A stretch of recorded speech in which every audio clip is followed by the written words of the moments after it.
Hey, good morning guys, I'm the Tech Prepper, hope you're all doing well. YouTube says people drop off after 30 seconds. Don't. I'm giving away an Ailunce HD1. It's about 300 bucks worth of gear, so even if you're not a ham radio operator, go ahead and sell this stuff on eBay. So we just hit 10,000 subscribers, yay me, and couldn't have done it without you guys and your support over the last 2 years and change. So in this video, I'm going to do some thank yous. We're going to talk about the direction of the channel, where we're going, and basically talk about why the HD1 and why I'm giving it away. Do I need to re-record this one? All right, first let's go ahead and start with the thank yous. There have been a group of people that have been following me since I started this little channel a little over 2 years ago, so I can't thank you enough. I want to thank everybody for all the views, comments, likes, emails, Instagram following, Twitter following. You guys are amazing. So let's keep this train running. I even have something I don't talk about too much. It's Buy Me a Coffee. Buy Me a Coffee? Yeah, Buy Me a Coffee / The Tech Prepper. That's a great place to support me if you like the content. I finally reached the point where the channel's actually starting to break even. I've been running at a loss for the last 2.5 years, so I completely appreciate everything you guys donate on that platform. I try to post original content there, mostly on the software project I have been working on called MCOM Tools. Basically, it's a field expedient digital communication platform designed for humans, not so much hams that like to overly complicate how we do things. So I'm trying to fix that with my software and take the Steve Jobs Apple approach to making comms, specifically digital comms, easy to use and without the internet. I hate the internet. So yeah, Buy Me a Coffee / The Tech Prepper is a really great way to help keep things going.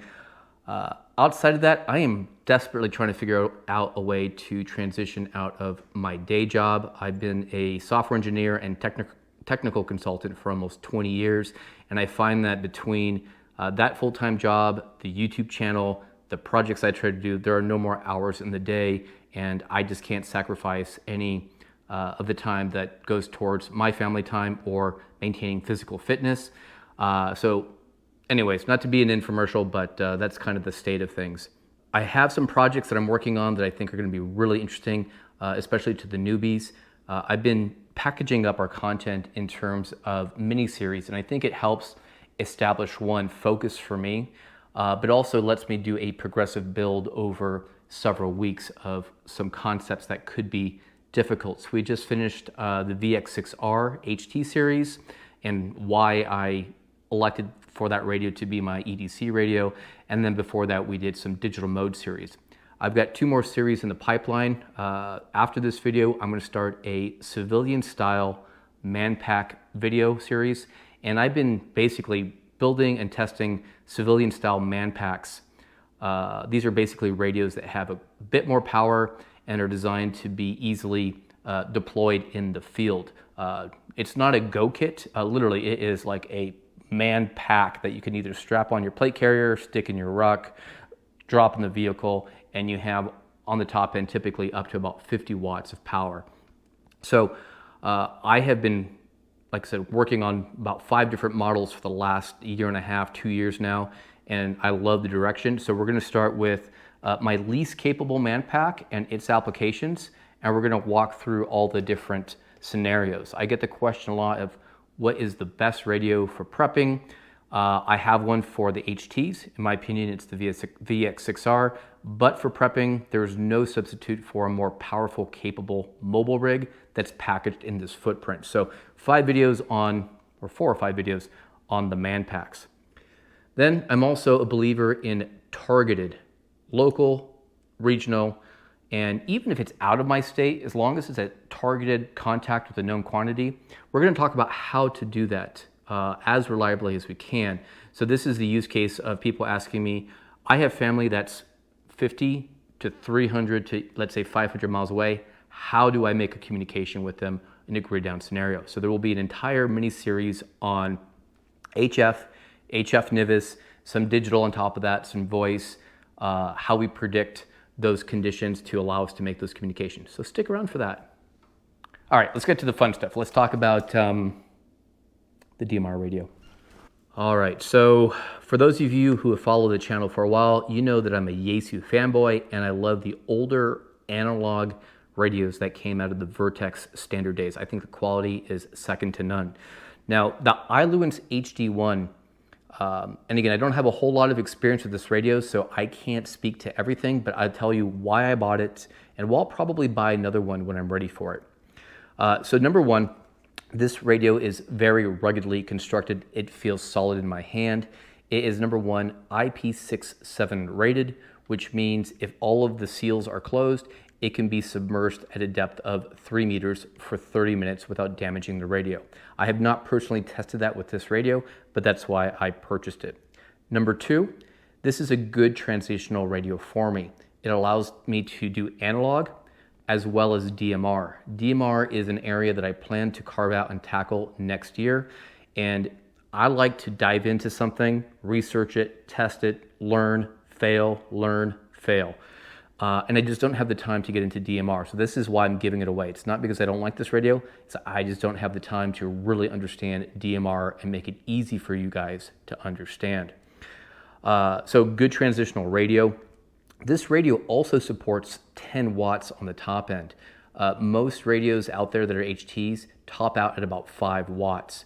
So a little bit more power, a little bit more ability to get out there and be heard.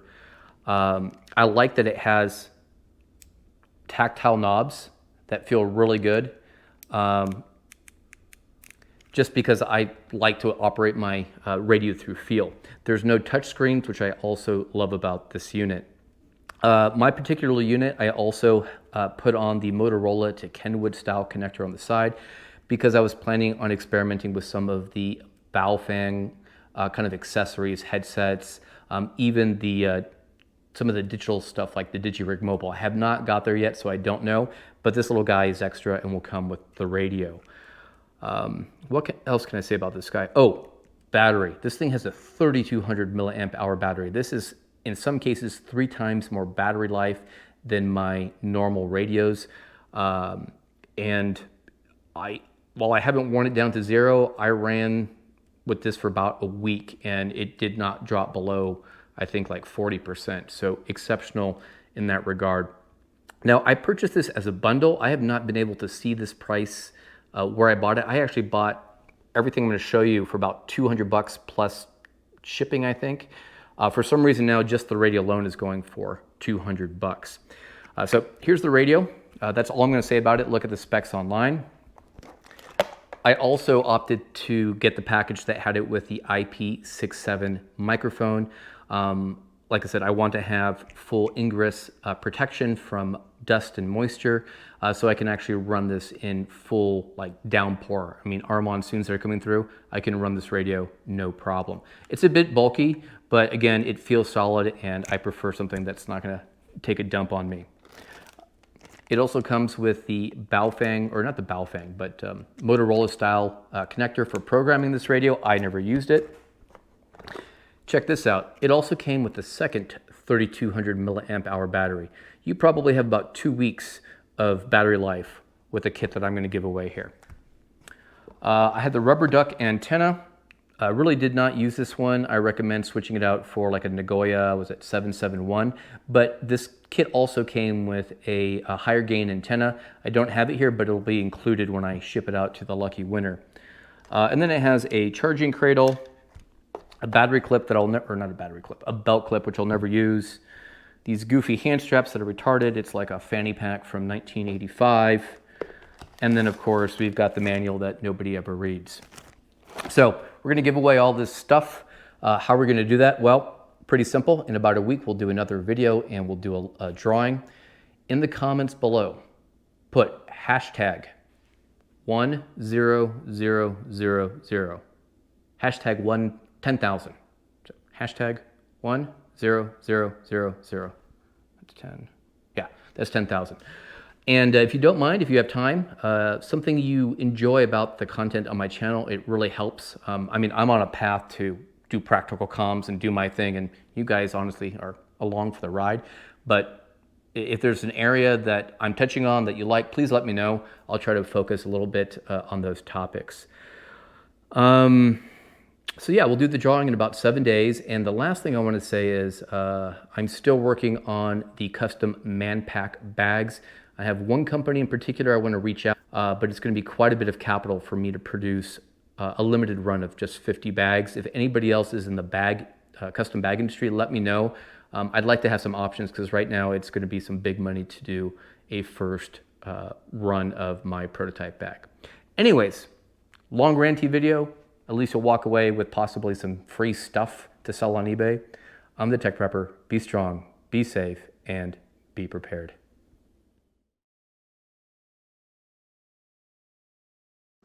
Oh, and if you're still watching, another great way to support the channel, and you'll never hear about this again, are the Amazon affiliate links I put down in the description below.